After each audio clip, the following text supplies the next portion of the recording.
Hi and welcome back to my channel. My name is Brian and this is Quest for Faith.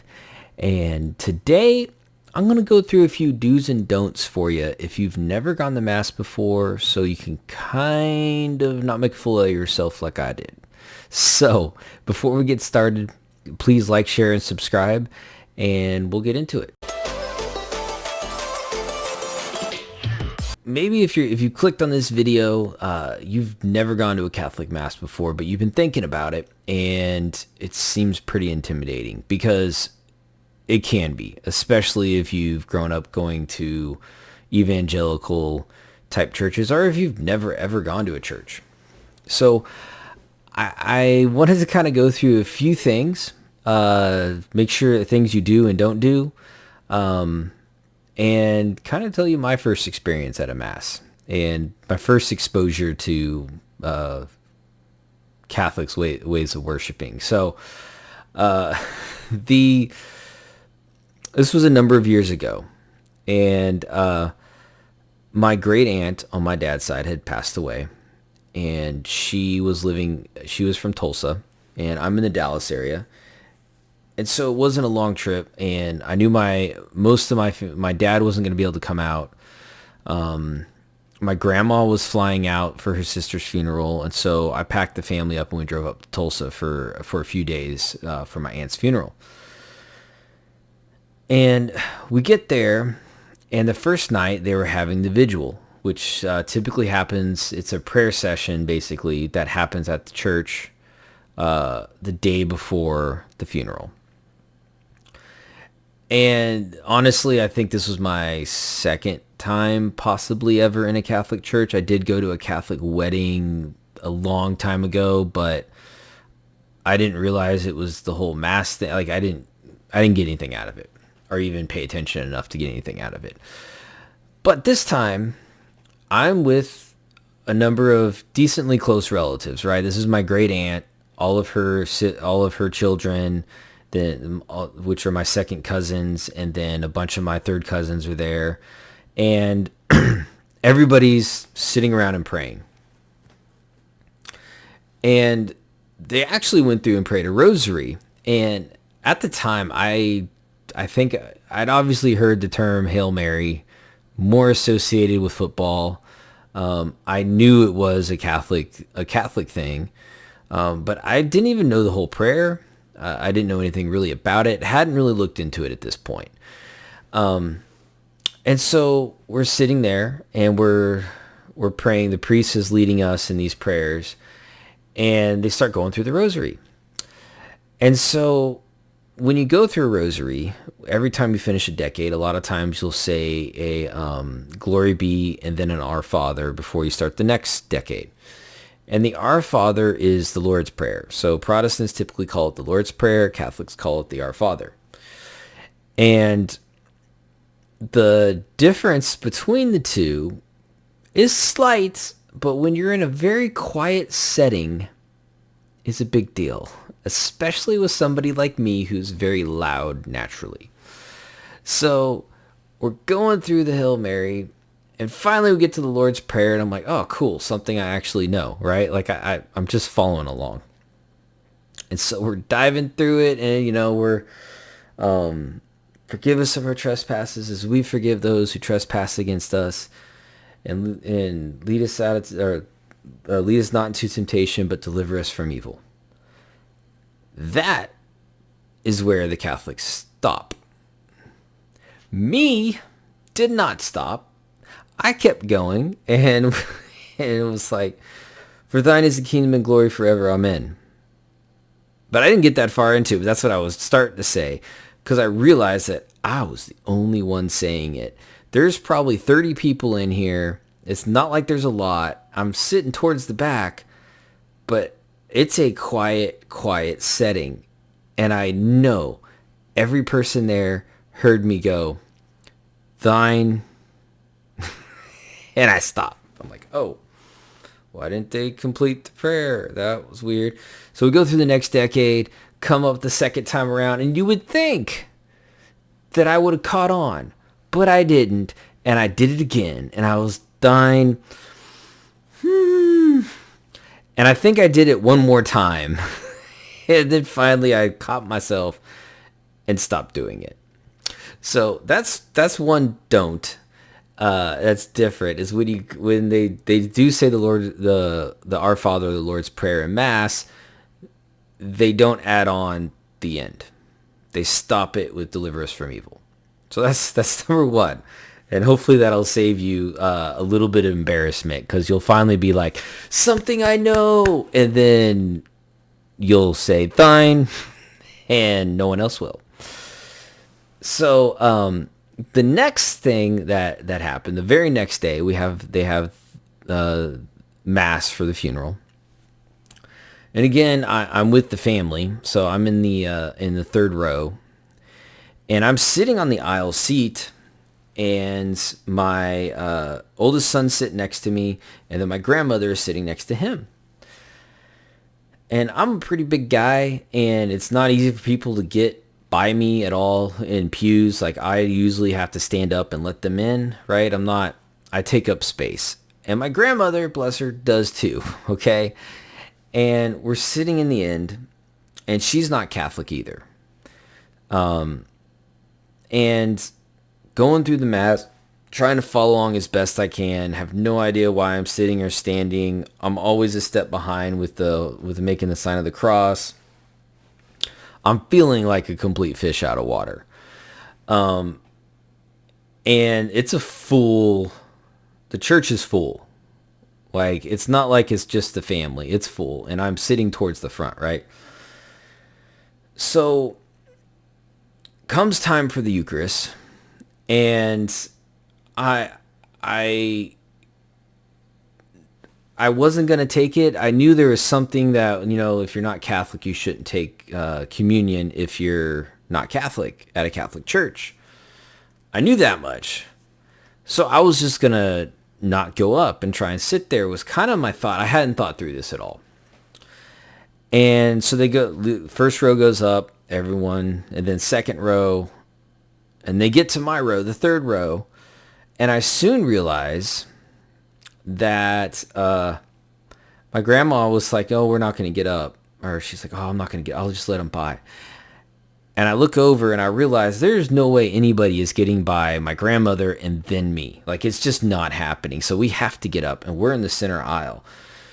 And so they're already as soon as that aisle's done, they're going to start letting people out on the fourth aisle or fourth row, and it's going to be weird. So we go ahead and get up and get in line, and we start walking up there, and nobody had prepped me for this. Nobody had this conversation with me beforehand. And I get up to the priest, and I obviously wasn't Catholic because I wasn't genuflecting when I crossed the front pew. I wasn't doing anything that I was just standing there like, and bless this priest, because he totally saw me as a fish out of water. And he looks at me and goes, how about a blessing? And I said, yes. And so he gave me a quick blessing, gave my son a blessing, and then we went back to the seat. So how do you avoid a situation like that?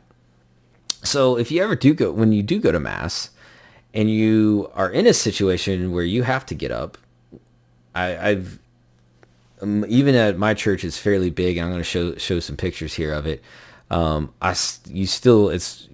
People could squeeze by a little bit better, but not that much. But when you go up, and if you're not able to take communion because you're not part of the Catholic Church, you simply just cross your arms like this. And what that tells the priest or the Eucharistic helper is that you just want a blessing. And so that way you won't have this awkwardness that I experienced the first time. So those are two things. The Lord's Prayer, or the Our Father, and when you're going up to take the Eucharist. So cross the arms, and they'll give you a blessing, and then you can walk back around to get in your seat. So you're at Mass. You found a parish. You're going to go in, and you're not sure what you're going to expect. This is the first time you've ever gone. You open the doors, and what's the first thing that you're going to notice, if you're going in with following some people in, is we're going to act like this is not COVID times where they don't have holy water, but by every door they have holy water. And before COVID, and I'm sure this will happen again soon, you would dip your fingers in and you would do the sign of the cross on your forehead and you walk in. So what are they doing there? Why are they doing that with holy water? Like, what's the deal? And you've seen it in movies. You've seen people do that before. So that's not that shocking. But what are they doing? Well, what that actually is doing is you're blessing yourself with the holy water, but you're also remembering your baptism. That you've received the Holy Spirit, that you are a baptized Christian.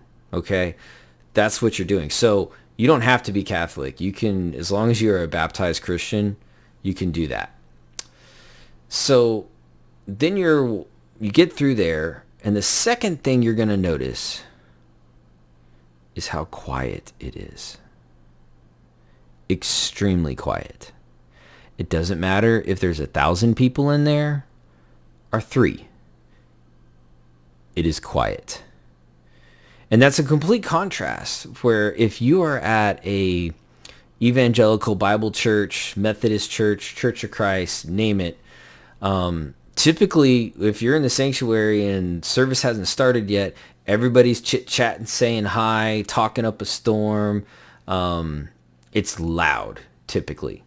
And then people will quiet down or start when service starts, and you'll start singing and do whatever. Catholic Church, it is quiet. You are in there to worship God. You're not in there to socialize. You're there for God once you've crossed that threshold and you're inside. And so you'll notice that. And so you walk in, and when you get up to the pew, you'll start noticing that everybody going into the pew will either genuflect going down on one knee, doing the sign of the cross, or they'll bow and do the sign of the cross, and then they'll go into the pew.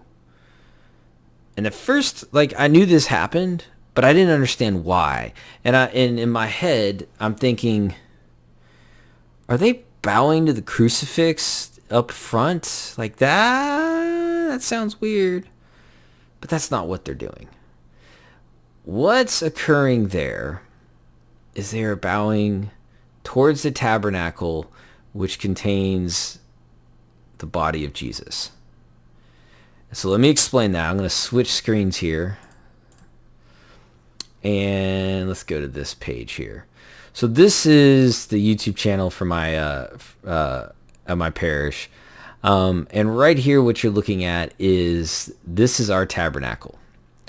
And so once the Catholic Church believes, once the priest has consecrated the host, it becomes the actual body and blood of Jesus Christ. It is his body and blood. Just like in John 6, that's what it is. And I got a video on that, and I'll post a link up below, or should be over there, wherever it's at. But that's what they're genuflecting to, because Christ is present in the tabernacle, and you're bowing to him. And you'll also see that there's this red light here, or red candle, and that's always lit. And it's lit to let you know that there is consecrated host in the tabernacle. Now, once a year, it's not lit, and the tabernacle's open, and that's usually around Easter. But it's once a year that it's not. But that candle won't be lit. And here's another church. And you can see here, their tabernacle's right here, and their red candle's there. And so that's a symbol for you to know, oh, there's there's Christ's body is in the tabernacle. I'm going to genuflect. If it's not lit, so you know that Christ's body is not in there, you don't genuflect. You just get into your pew. And you can also see And one of the other things, you can see that this is our baptismal font here that people would dip their fingers in when they walk in. And all the doors have little bowls with holy water too, the other ways the entrance in. But when people are during service and after and before, if you're crossing the tabernacle, let's say you're coming from over here and you're going to walk over to here, you would turn and bow to the tabernacle because Christ is present in there. That's what's going on there. So you get in, you finally get in your pew, you sit down. And what you'll notice if you look around is you'll see most people when they first get in, they'll pull down the kneeling benches and they'll kneel and pray for a little bit before Mass starts. And once Mass starts, the priests will come in a procession and they'll walk down the aisle up to the altar and they'll get started. And one thing you'll see them holding a book up that's usually really well decorated and neat. It's usually very decorative, but that's actually just the Gospels. And the more I learn about the Mass, the more I laugh about when I used to think that Catholics didn't revere Scripture because it's all over the Mass. But one thing I will say, this is my missal. You can usually get these at the church if you ask somebody, hey, do you have a missal? And it's MISSAL. And what this is actually is the order of the Mass. So it'll walk you through all the prayers that everybody's saying. I don't know if you can see that with my camera. And so you're not completely a fish out of water because you're not going to know any of that stuff that's in there. And everybody else that's there that's been Catholic, cradle Catholics, they know all these prayers like it's the back of their hand. I mean, it's amazing listening to 1,000 people just on with one cue say the same thing. So definitely highly recommend getting that. But other than that, sit towards the back. Take a deep breath, follow everyone else's lead, and just listen and watch. That's completely what I recommend doing. And for me, I found it to be, I was shocked at how amazingly, and this is the Norvis Ortum, so this is like the normal Mass. This isn't a Latin Mass that I went to. The reverence that I felt in that Mass, and it was a Saturday afternoon one, the first one I went to, blew me away. I was shocked, and I think you might be too.